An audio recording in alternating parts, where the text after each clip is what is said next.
So good morning guys. So flex lang na ako ning Ace Wi-Fi software kung saon pag-transfer sa ilang license kay o Welcome. dali ra ka Please guys. press So insert login na mo point. sa Ace Wi-Fi yung account. So mo yung account guys. So kanang active so nagamit na di ba? Kay active man siya kuno not use. So mo na yatong bakante nga license. So ato ning isin sa atong kinakusgan nga amigo.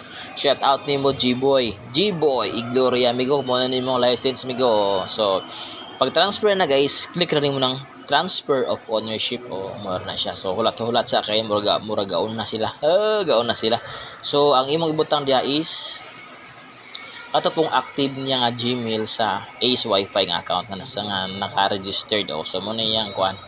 So ingon ana lang guys, ingon ana lang. So kadali pag-transfer pero mas maayo asa nimo gikuha palitan sa Messenger o yaw i-check yun pag mayong email kay sayang kayo dili masendan dili man di mao masendan sayang ba so yun nara